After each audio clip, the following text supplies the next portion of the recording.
So here is a quick overview of the features of this fine RocketBot robot controller app. The first thing we have is our Bluetooth connection. If we click this, we can see everything that's paired with this phone. I happen to know that this bottom guy is the Bluetooth module on little Henry the robot here. We'll connect, and hopefully we'll see a little connected sign down here. If not, we'll get that guy, which is not connected. Just try again. These Blue Smurf modules can be a little finicky sometimes. They were connected. Now, we have our regular joystick here, just momentary, forward, left, right, reverse. We also have our tilt joystick. Now, this works with the accelerometer in the phone. We can send as either a raw XY, XY value, or the phone will mix the X and Y and send it as a left-right, as in left and right motors for a regular kind of differential drive, center spin sort of robot. Now, I've programmed little Henry here that when he receives left and right, it's to control the motors, and when he receives XY, it'll control the head. So let's start with left and right, and we'll start the send. And now, as I tilt the phone, you'll hear it, and you'll see probably that wheel move.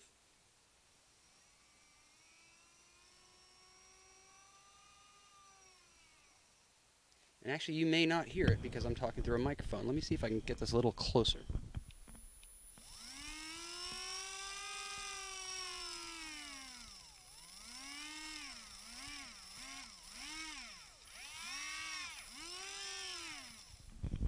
All right. And then if we switch to, let's say, X and Y, we now have control of his little head there. This uses a 0 to 200 scale. 100 is centered or off. And every time you hit, like if I were to leave this in the upward position and then hit stop, you'll see it returns to the center position. And that's the same thing with the motors too. Anytime you change from sending XY to sending left and right, or you start and stop, or you switch to the keypad, the last thing it's going to send is either L100, R100, or X100, Y100. But it's always going to send that 100-100 command as the last thing it sends. And that's sort of the go ahead and kill your motors command for the robot. That way, if you exit the tilt control or you hit something funny, your robot's not going to just keep continuing on, with the last thing it received. Here's some auxiliary buttons, and that can be programmed to do anything you want. I have this first one programmed to take a reading with its sonar sensors and then send that data back as text, which will appear in this received data box. I also have the voice on, so anything sent to this box will be spoken aloud. So if I hit auxiliary 1, sonar range is 6 inches. There you go. Excellent for debugging. Now, we can also send the robot 2 bytes worth of data for on-the-fly testing, for changing variables and thresholds and danger distances and all the kinds of things that you have to fiddle with when you're testing and programming robots. And instead of having to re-zap your code into your robot and plugging and unplugging, etc., over and over and over and over when you're testing, you can easily change a couple variables right from your phone, right from the app. Now, voice recognition. We have a button here, Say Command. Now, down here we have a few buttons as well, Command Settings.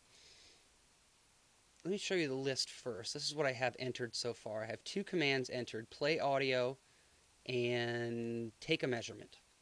And those are at position 1 and position 2. Now, any of these commands can be added or edited using these add or edit buttons. And at any time, if you were to hit this Say Command button or trigger the same from the robot, that's a possibility, you'll get the regular old voice box like this. Play audio.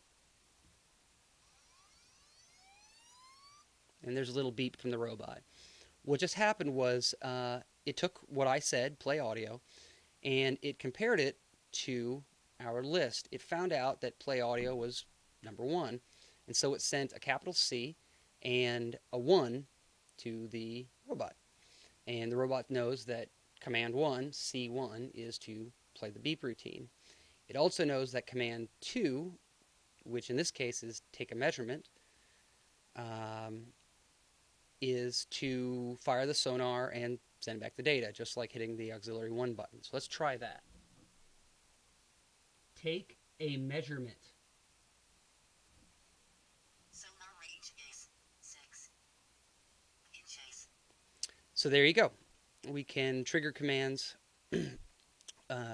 off of the list. We can trigger things with the auxiliary buttons, drive around via push button and or via tilt,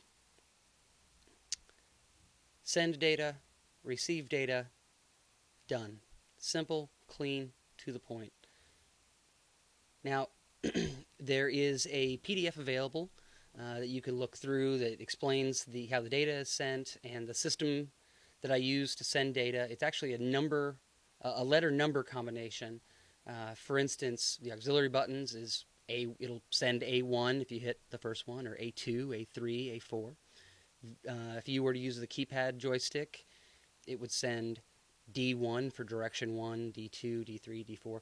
It's a very, very clean and straightforward system of sending data, and just about any robot brain out there can deal with it. If you're a prop person or Arduino or pickaxe, auto ball detect, I've used it from 9600 up to 115.2.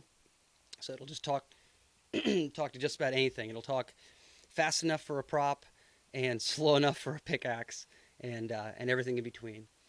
So for more information, to take a look at the PDF, to find links to get a hold of the app, please visit RocketBrandStudios.com. And thanks for watching.